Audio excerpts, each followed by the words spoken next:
우리 시편 마지막 부분에 보면 146편부터 150편까지 총 5편이죠.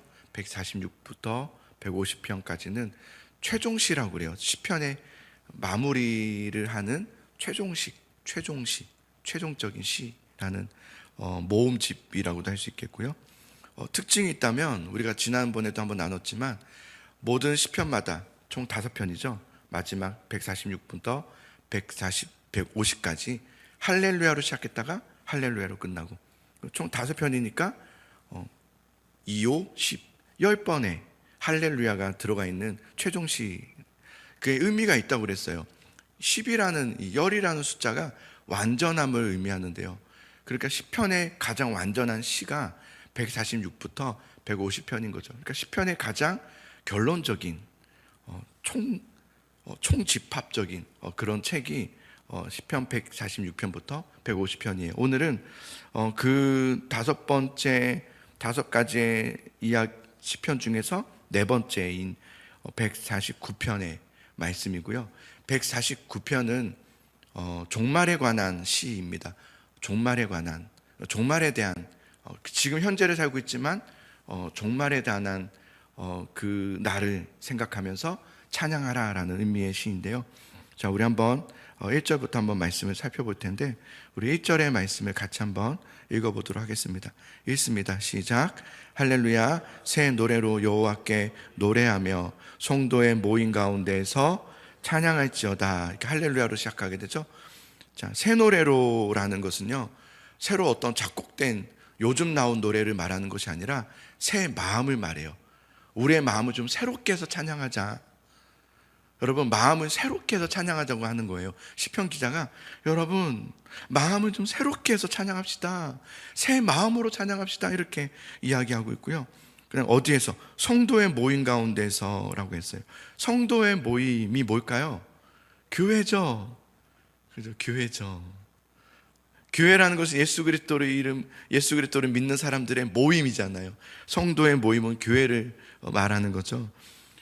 자, 그럼 우리는 왜 교회에 모여서 새 마음으로 하나님을 기뻐하면서 즐거워하면서 찬양해야 하는가? 2절을 한번 봅시다. 2절 있습니다. 시작. 이스라엘은 자기를 지으신 이로 말미암아 즐거워하며 시온의 주민은 그들의 왕으로 말미암아 즐거워할지어다. 아멘. 자, 하나님은 우리를 지으신 분이시기 때문이다 라고 얘기해요. 하나님이 우리를 지으셨기 때문에. 여러분, 그래서 우리는 모여서 뭐 하는 겁니까? 찬양하는 이유는 우리를 지으신 하나님, 우리를 만드신 하나님, 우리의 아버지, 그분을 찬양하는 거예요. 그리고 그들의 왕으로 말미암아 그랬어요. 하나님은 우리의 왕이시기 때문이에요. 하나님이 우리의 왕이시기 때문에. 여러분, 하나님은 우리의 왕이십니다. 하나님 우리의 왕이세요. 그러니 우리가 무엇을 두려워해요? 나의 왕은 하나님이신데, 나를 지으신 분은 하나님이신데, 내 상황이 지금 이렇게 흘러가고 있고, 내 형편은 지금 이렇고, 나는 지금 어렵고 힘들고, 나는 왜 이렇게 어려운 거야? 라는 우리 세상만 바라보면서 자꾸 한탄해하지만, 우리가 눈을 들어 좀 더 보세요. 나를 지으신 분은 누구신가? 하나님이시구나. 나의 왕은 누구신가? 하나님이시구나. 나의 왕, 나의 인생의 주인, 하나님이 나를 다스리신다면 내가 무엇을 두려워하리요? 너희는 찬양하라. 하나님은 너희를 지으신 하나님이시기 때문에, 아버지시기 때문이다. 너희는 하나님을 찬양해라. 하나님은 너희의 왕이 아니시더냐? 이렇게 하나님께서 말씀하시는 거예요. 자, 어떻게 찬양하라고 하냐면 3절을 보겠습니다. 3절 있습니다. 시작. 춤추며 그의 이름을 찬양하며 소고와 수금으로 그를 찬양할지어다. 우리 여러분, 목소리로만 찬양할 것이 아니에요. 여기 보면 춤을 추면서 여러분, 우리가 모여서 새 마음으로 찬양할 때는 목소리로만 그냥 이렇게 적절하게 부르는 게 아니라 춤을 추면서, 또 여기 보면 소고와 수금, 여러 등등의 악기들을 가지고 하나님을 찬양해야 된다라고 말해요. 우리가 예배하고 우리가 찬양하고 우리가 모였을 때는 밋밋한 분위기가 되어서는 안 돼요.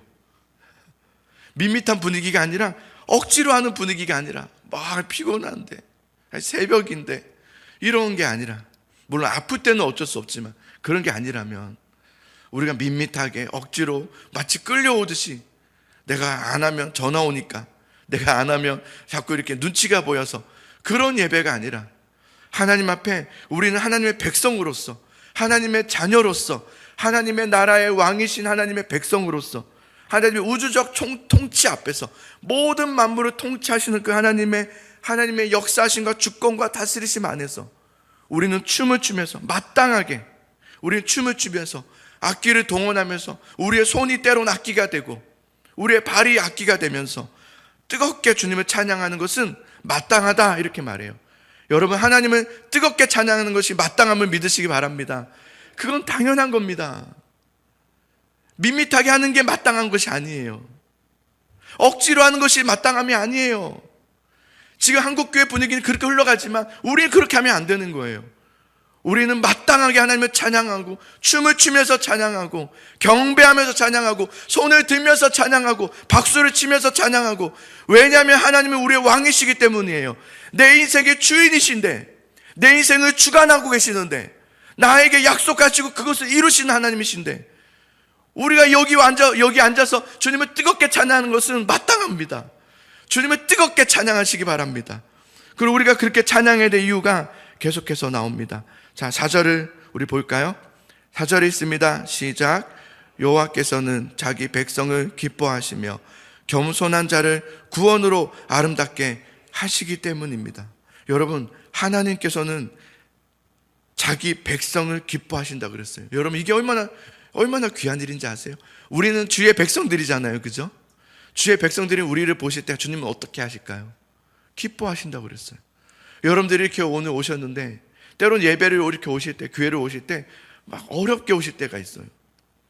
내가 과연 이 마음으로 오는 게 맞을까? 내가 지금 너무 죄 가운데 있는데. 우리 교회 오면서 그런 마음 들잖아요. 나는 너무 죄 가운데 있었는데, 난 너무 연약했는데, 나는 목사로서, 나는 장로로서, 나는 권사로서, 나는 집사로서, 성도로서 하나님 보실 때 너무 부끄러운데 내가 이렇게 예배하는 게 맞을까? 우리는 그런 생각을 한단 말이에요. 부끄럽단 말이에요. 그래서 어떻게든 숨고 싶어요. 숨어서 앉아있고 싶은 거예요. 눈에 안 띄고 싶은 거예요. 그게 우리의 죄의 습성이에요. 그게 우리의 진짜 죄의 습성이란 말이에요.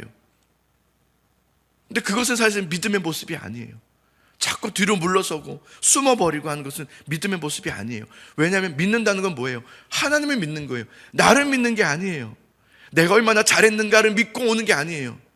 내가 얼마나 잘 살아냈는가, 그걸 가지고 오는 게 아니에요. 내가 성공해서 오는 게 아니에요. 내가 기도해서 응답받고 오는 게 아니에요. 내가 뭔가가 되어지고 일이 풀리고 일이 잘 되어서 그래서 예배로 오는 게 아니에요. 우리는 하나님을 믿으니까 오는 거예요. 나는 안 되지만, 난 지금 여전히 어렵지만, 난 여전히 막혀있지만, 나는 이번 주 또 넘어졌지만, 그러나 하나님이 계시니까, 하나님이 나를 기뻐하시면 믿는 거예요. 여러분, 하나님이 나를 기뻐하시면 믿으시기 바랍니다. 하나님이 여러분을 보면서 기뻐하는 거예요. 참 잘 왔다. 주님, 저는 잘 오지 않았어요. 저는 너무 부끄러워요. 아니다. 너의 존재가 나에게 너무 기쁘다. 이게 우리가 찬양해야 될 이유라고 말씀하시는 거예요. 그리고 하나님은 겸손한 자를 구원하심으로 아름답게 하시기 때문에 우리는 찬양해야 된다고 말하고 있어요. 겸손한 자들을 구원하심으로 아름답게 하신다. 4절에 보면 여기서 겸손한 자들이라는 것은 뭐냐면 하나님 앞에 겸손하고 이런 걸 말하는 게 아니라 세상에서 억압받고, 세상에서 착취를 당하고, 세상에서 억울한 일을 당하고, 믿음으로 때로는 핍박을 당하기도 하고, 내가 믿는 것 때문에 때로는 손해를 보기도 해요. 우리가 믿음 생활하는 게 어려운 이유 중에 하나는 뭐냐면 내가 이렇게 살면 어려움을 당할 것 같은 거예요. 내가 이렇게 저 목사님 말씀하신 대로, 성경에서 말하는 대로 그렇게 산다면 나는 피해를 볼 것 같은 거예요. 그럴 때가 있단 말이에요. 근데 우리는 어떻게 하는 거예요? 그럼에도 불구하고 세상에서 내가 그 믿음으로 사는 것 때문에 자존심 상하고, 내가 그 사람한테 더 먼저 손을 내민다는 것은 굉장히, 그럼 내가 잘못을 인정하는 거 아닌가? 라는 마음 때문에 우리는 안 하려고 하지만, 그러나 하나님은 계속 그를 용서해라, 그를 사랑해라, 너가 먼저 가서 미안하다고 해라. 주님, 제가 뭘 잘못했습니까? 제가 잘못한 것도 없는데 왜 제가 그래야 됩니까? 라고 하지만 하나님의 그 압도적인 그 은혜 가운데 알겠습니다. 원수를 사랑하라고 하셨는데 하나님, 주님, 내가 그렇게 하겠습니다 하고 나아갈 때 그 억울함, 그 속상함, 그런 일들이 많잖아요. 그럼에도 불구하고 그렇게 하는 이유들, 그런 사람들을 바로 겸손한 자라고 말하는 거예요. 겸손한 자. 여러분, 믿음의 사람들은 겸손한 자입니다. 믿음의 사람들인데 겸손하지 않아요. 늘 이기려고 하는 거예요. 나는 내가 잘못한 게 뭐가 있는데, 그러면서 이제 나는 먼저 나한테 사과하면 내가 받아줘야지, 뭐 이렇게. 믿음의 사람은 그런 사람들이 아니에요. 겸손한 자예요. 내가 먼저 가서 손을 내밀고, 내가 먼저 붙잡아주고, 내가 때로는 내가 그렇게 하면, 믿음으로 살면 손해를 보겠는데, 좀 편법을 이용해서 그것을 얻어내면 참 좋을 텐데, 그 아무도 안 알아주는 일인데 해도 되지 않을까라는 것, 유혹이 있을 때지만, 그러나 그러면 안 되지. 아무도 몰라도, 다 그렇게 하고 있어도 나는 하나님 앞에 그렇게 하지 말아야지. 그래서 안 되면 안 되는 것으로 가야지. 이 마음이 사실은 겸손한 마음 아니겠습니까?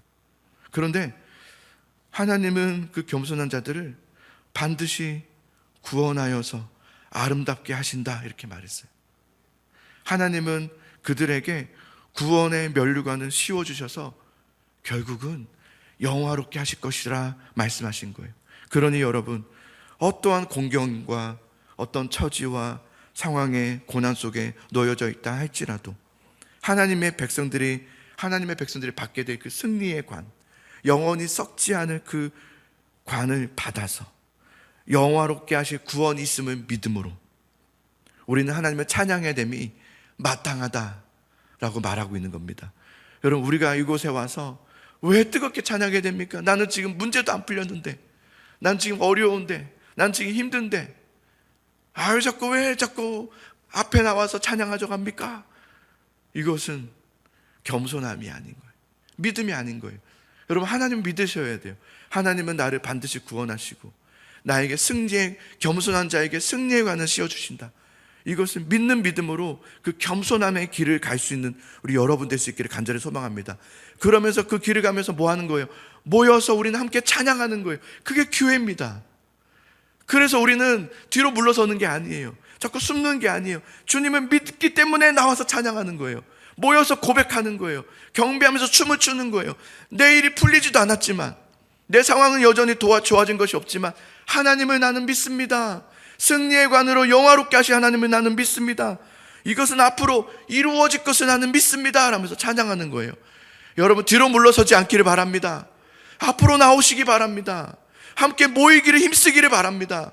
그래서 나는 되어진 것이 없지만 홍해를 건넜을 때 찬양하는 것이 아니라 사실은 홍해를 건너기 전부터 찬양해야 되는 거예요. 홍해를 건너기 전에는 그렇게 원망하다가, 그렇게 하나님은 나를 여기서 죽이려고 한다고 했다가 홍해가 열리니까 건너서야 하나님은 우리의 하나님이라고 찬양하는 것은 진심의 찬양이 아닙니다. 그것은 오래가지 못합니다. 그것은 3일이면 물 떨어지면 금방 또 돌아오는 게 그런 모습입니다. 우리는 그러지 말자는 거예요. 우리는 홍해를 건너기 전부터 찬양하자는 거예요. 하나님은 우리를 건너게 하실 것입니다. 하나님은 우리를 인도하실 것입니다 라고 고백하는 게 찬양인 거예요. 여러분, 그렇게 우리 모여서 찬양할 수 있기 바랍니다. 예. 그러므로 5절을 봅시다.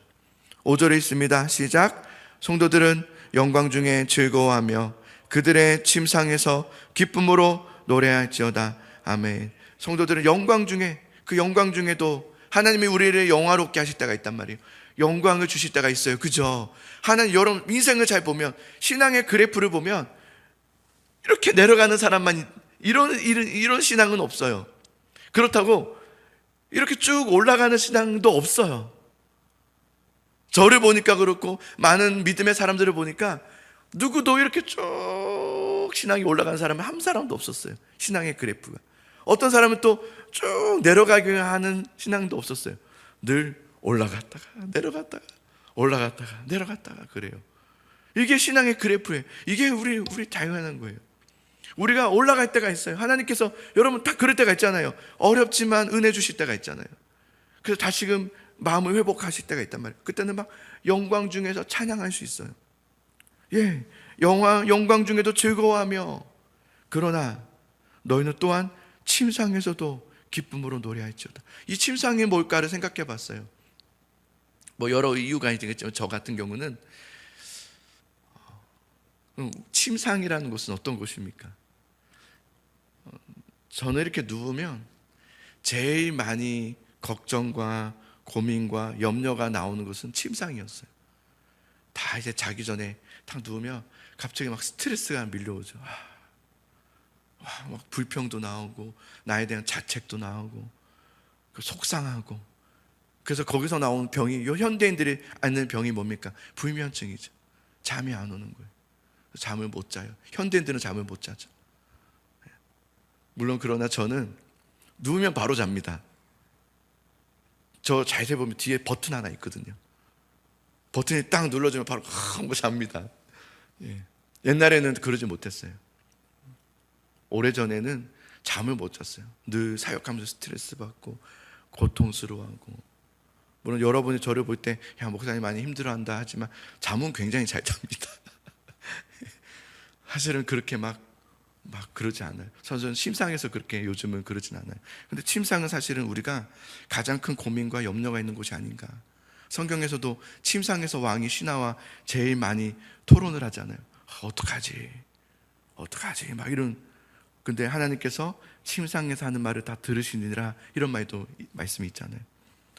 그런데 침상에서도 기쁨으로 너는 잠자리에 누워서도 찬양할 수 있어야 된다라고 말해요. 왜냐하면 하나님은, 우리가 푹 잘 수 있는 이유가 뭡니까? 하나님이 나를 사랑하시는구나 라는 것을 알기 때문에 사랑하는 자에게 하나님께서 뭘 주십니까? 잠을 주시는도다 그러잖아요. 푹 자게 하시는 거예요. 그러나 나는 너무 스트레스가 많지만, 나는 너무 힘들지만, 너무 이렇게 억눌리고 너무 괴롭지만, 그러나 최종적으로 하나님은 나를 사랑하십니다. 그러고 나면 하고 자는 거예요. 예. 침상에서도 기쁨으로 주님을 노래하라 그러죠. 6절을 봅시다. 그들의 입에는 하나님에 대한 찬양이 있고 그들의 손에는 두 나의 가진 칼이 있도다. 굉장히 저는 이 말씀 보면서 와 라는 생각이 들었어요. 우리 입술로는 하나님을 찬양하는 거예요. 그러나 동시에 우리 두 손에는 뭘 가진 거예요? 양날을 가진 칼을 가지고 있는 거예요. 이게 뭡니까? 말씀을 말하죠. 말씀. 오늘 우리가 찬양했던 것처럼 믿는 사람들은 누구입니까? 믿는 사람들은, 우리 오늘 찬양했잖아요. 믿는 사람들은 주의 군사니 그랬어요. 믿는 사람들은 누구예요? 주의 군사예요. 이거 여러분 기억하셔야 돼요. 믿는 사람들은 요술, 램프, 진리를 가진 사람들이 아니에요. 주의 군사들이에요. 우리 주님을 찬양하면서, 찬양도 사실은 전쟁 중에 하는 거잖아요. 가장 먼저 찬양하는 거잖아요. 그리고 빈손으로 가면 안 돼요. 말씀을 가지고, 그 검을 가지고, 성령의 검이 말씀 아닙니까? 그 성령의 검을 가지고 우리의 악한 세력들과 불의들과 맞서 싸워야 되는 거죠. 그래서 앞서가신 주를 어떻게 해야 돼요? 뭐 합시다? 따라갑시다. 우리 대장 예수 길을 들고서 접전하는 곳에 있는 것을 보라 그러잖아요. 그러니 믿는 사람들은 주의 군사니 앞서가신 주를 따라갑시다. 앞으로 가야 돼요. 앞장서서 어떻게든 최전방에 서려고 하셔야 돼요. 주님, 내가 주의 군사니. 쫄부가 되면 안 돼요. 뒤에서 와 이러고 있으면 안 돼요. 절대 그러면 안 돼요. 앞으로 나와서 주여 기도하셔야 돼요. 저와 같이 지금 기도하셔야 돼요. 저와 같이 부르짖으면서 주여 도와주시옵소서, 우리를 사용하여 주시옵소서, 함께 합심해서 기도해야 되는 거예요. 최전방에 있는 사람들이 되어줘야 돼요. 그게 주의 군사들이에요. 하나님은 모든 세상을 응징할 것이기 때문에 그래요. 7절과 9절까지가 그 말씀이에요. 응징할 것이다. 그래서 판결할 것이다. 그것을 시행할 것이다. 이런 영광은 그의 모든 성도에게 있도다. 할렐루야 하고 딱 끝나요. 그렇죠? 마지막 날에는 하나님께서 결국은 모든 것을 이기게 하실 거예요. 여러분, 하나님은 우리에게 구원만 약속하신 게 아니에요. 승리도 약속하셨어요. 믿으십니까? 승리도 약속하셨어요. 그 승리를 약속만 하신 것이 아니라 이루게 하시는 것이 하나님이세요. 여러분, 우리가 해야 될 것이 아니라 하나님이 하실 거예요. 우리는 앞서가신 주를 따라가면 되는 거예요. 주님을 따라가야 돼요. 사람들 따라가면 안 됩니다. 여러분, 성도들 따라가시면 안 돼요. 성도들과 같이 믿음 생활 하시면 안 돼요. 성령과 함께, 말씀과 함께 믿음 생활 하셔야 돼요. 성도 따라갔다는 큰 거 다칩니다. 진짜 큰 거 다칩니다. 장로님 따라가야지, 목사님 따라가야지, 그러면 안 됩니다. 권사님 따라가야지, 절대 그러면 안 됩니다. 그들은 사람입니다. 따라갈 대상이 아닙니다. 우리가 따라갈 분은 예수 그리스도밖에 없어요. 주님만 따라갈 때 승리가 우리 안에 주어지는 거예요. 그게 말씀으로 따라가는 거예요.